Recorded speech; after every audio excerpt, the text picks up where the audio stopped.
From Paul McCartney telling a man he loves him whilst being mugged by 5 guys at knifepoint, to 60 cars playing synchronised music through their cassette players in a multi-story car park, recording outside of a studio at a specific location comes with a whole heap of great stories. And usually the reasoning behind recording on the site in the first place is pretty interesting. Sometimes the location itself is attributed by the artist as being an integral contribution to the sound. In today's video, we're going to look at 5 awesome on-site recording stories. Let me know if you know any more in the comments below, and please subscribe if you're enjoying the video, as it will really help me out in these early stages.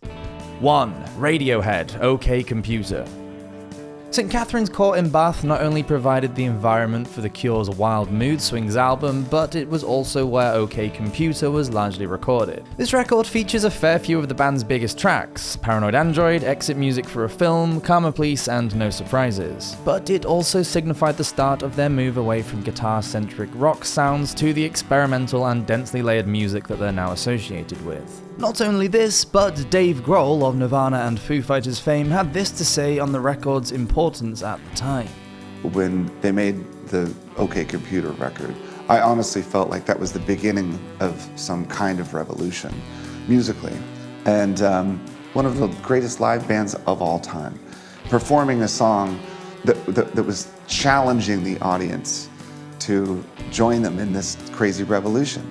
Despite guitarist Ed O'Brien talking about how everyone was urging them to release a Sonic sequel to the Bends and make millions, they decided to, quote, kick against that and do the opposite. Tom York, Radiohead's frontman, decided that the rehearsal room where they had begun working on the record was too close to the individual band members' homes, so they needed to look for somewhere further afield. However, guitarist Johnny Greenwood said that it wasn't right because of the lack of dining facilities. Which is also fair. You can't create a record dubbed by the United States Library of Congress as culturally, historically, and aesthetically significant whilst hungry.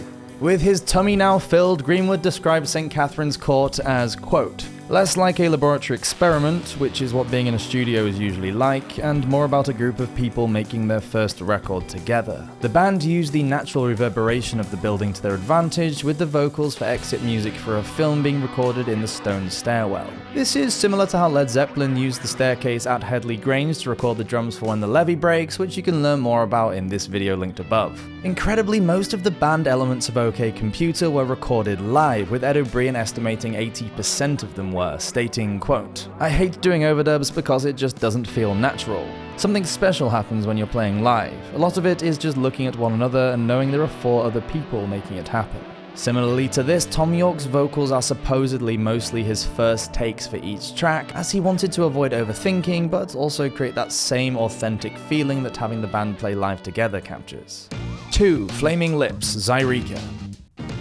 This one loosely fits into this list, but the story is amazing, so I'm gonna roll with it. In 1997, Wayne Coyne of the Flaming Lips gathered 60 cars with cassette players into a multi-story car park with a volunteer for each vehicle. He gave a cassette tape to each car and instructed them to start playing it at the same time, running around with a bullhorn to signify when to start playing. After a few attempts, they managed to get all 60 vehicles to sync the track across this multi-story car park. They could essentially hear the same track being played from 60 different sources whilst reverberating around the concrete.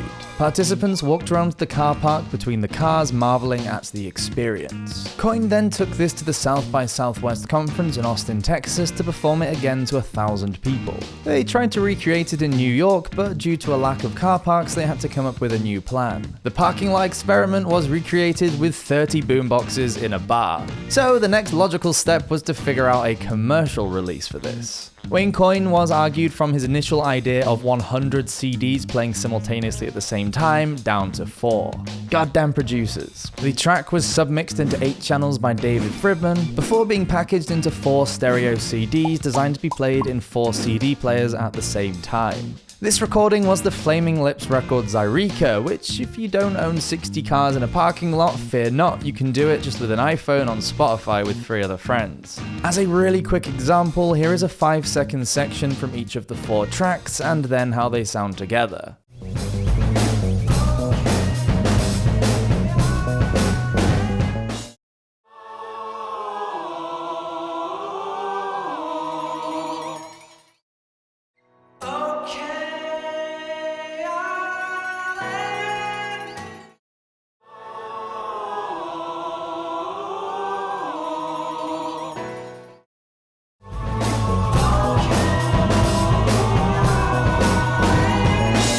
The idea is awesome, and I seriously recommend trying this if you've got 4 devices or just a couple of friends you can bully into it. Nowadays, with surround sound being as common as it is, this may just feel like a bit of a gimmick. But in an age where our attention has been battered by short-form content and access to information, I think any music that requires listener participation to help focus in on active listening is more relevant than ever. 3. Hans Zimmer, Interstellar.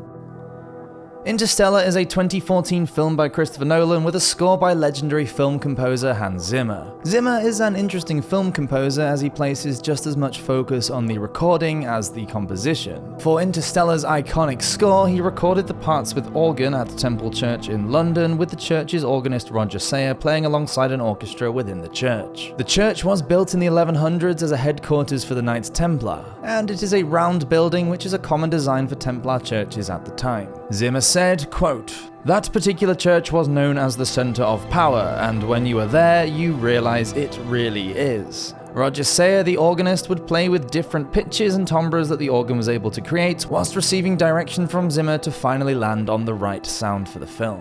The organ's ability to use different harmonic frequencies to shift the color of one pitch led to Hans Zimmer describing it as a complicated synthesizer. He also described it as very human due to the organ needing air to make a sound, describing this like breathing. Christopher Nolan said that despite the film's lack of religiousness, quote, "The organ, the architecture, and the cathedral represent mankind's attempt to portray the mystical or the metaphysical, what is beyond us, beyond the risk of the everyday." As a funny contrast to this, the iconic vocals performed by Loire Kotler on another of Zimmer's scores for the 2021 film June, you know the ones, these vocals,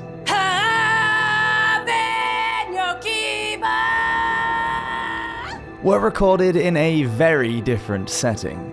This was done during COVID, and I have a fabulous photo of Loire in her clothes cupboard with all her coats hanging above her head, and she's sitting on the floor and she's got a microphone in front of her, and so this piece, which feels like it's being sung across an endless landscape of a desert, bouncing off the rocks of mountains, etc., was all done in a closet in Brooklyn.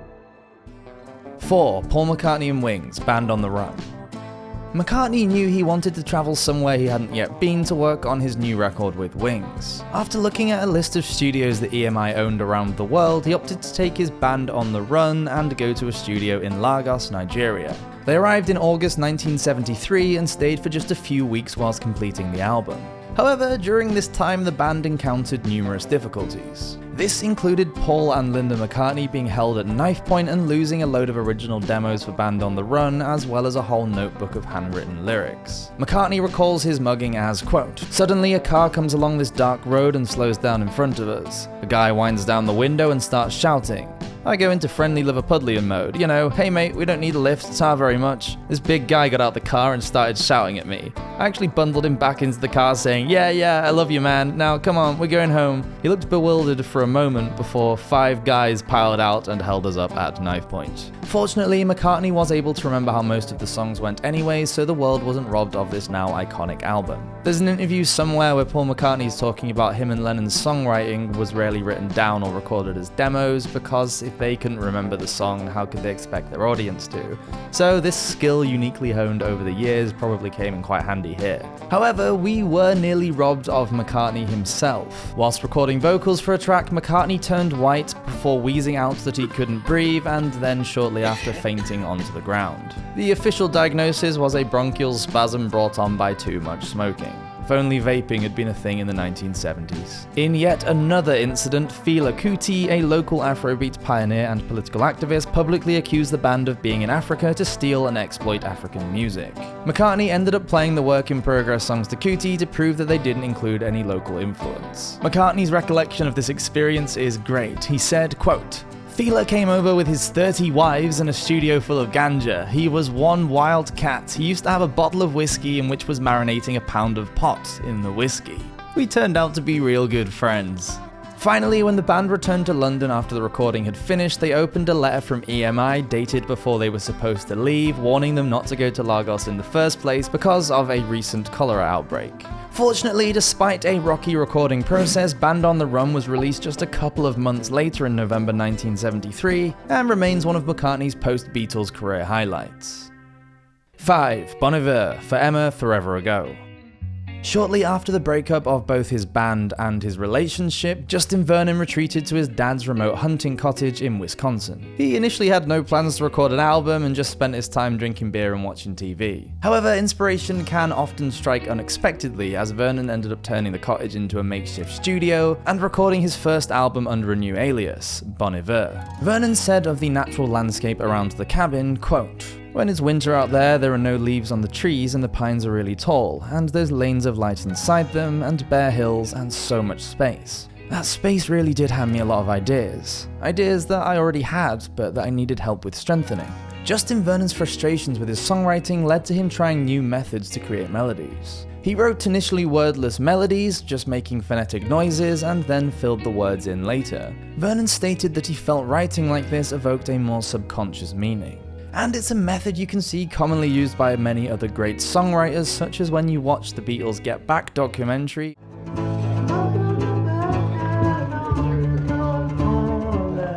or listen to Kurt Cobain's acoustic demos.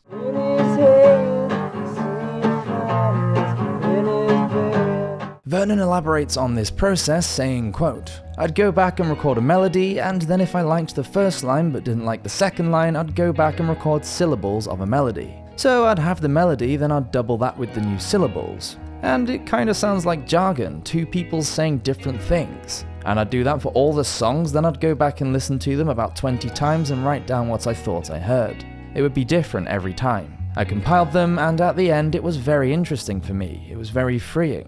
I found all this grudge and meaning in what I was singing, these syllables." It goes to show that this tried and tested songwriting method works, as the album he went on to release, Forever Forever Ago, went on to receive wide acclaim from music critics, even making it into the Rolling Stones 2020 list of the 500 greatest albums of all time. Arguably, these recordings could have been completed anywhere. The Interstellar score could have been completed in any church, Band on the Run could have been recorded in any studio around the world. But I do think that there are subtle and indistinguishable differences that come from the performers when they're sharing the experience of being in a different and unique environment together that is intrinsic to the recordings themselves. It's an impossible experiment to carry out, but do you think that the act of visiting these places inspires a different performance from the musicians than if they just recorded it anywhere else? Not just the sonic sound of the space you're recording in, but literally the way that the musicians react and perform to being in that space. Let me know your thoughts down in the comments below, and please do consider subscribing if you enjoyed this video. I'll see you in a couple weeks for another one. Cheers!